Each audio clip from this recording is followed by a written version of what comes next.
বাংলাদেশের নায়িকাদের চেয়ে সুন্দরী নায়িকা অনেকেই নাই, অনেক দেশেই নাই। কেন, মাহি কি কম সুন্দর? পরিমণি কি কম সুন্দর?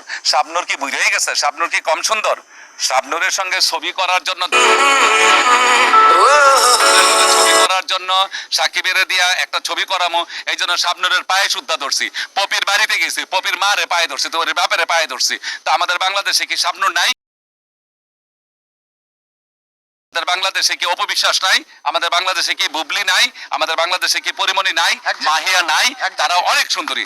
এই যে এই ছবিটার হিরোইনের চেয়ে আমাকে মাহি অনেক সুন্দরী।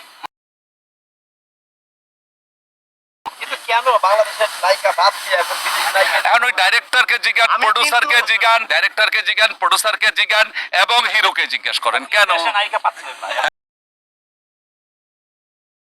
শাকিব খান দেখতে সুদর্শন, শাকিব খান দেখতে সুন্দর, শাকিব খান দেখতে লম্বা, শাকিব খান ভালো নাচে, ভালো গান গায়, ভালো অভিনয় করে, 12 ফাইট চুল ধরে টানে। আর আমার মতন বান্দায় যদি ঠ্যাং ধরে টানি কোনো লাভ হবে না। খোদায় যখন চুল ছেড়ে দিবে তখন এমনি পড়ে যাবে, যতক্ষণ খোদায় টানবে ততক্ষণ উঠতেই থাকবে। আমি আর তুমি কিচ্ছু বলে লাভ না। আজিজ রেজা বাংলাদেশে একজনই, আজিজ রেজার সন্তান এই জায়গার মধ্যে আছে হাজারে হাজারে। আমাদের ডান্স ডাইরেক্টররা আছে প্রায় 47 স্মরণ করলো না। ওই নদী থেকে কি এক কলসি পানি নিয়ে গেল, তাইলে নদী ক্ষয় হয়ে যায় না, নদী শুকাই যায় না। তো আজিজ রাজাই কেউ সে আমাকে কি দিল না দিল সেটা না, আল্লাহ আমাকে অনেক কিছু দিয়েছে। আমি আমার জায়গা থেকে আমি অনেক সফল।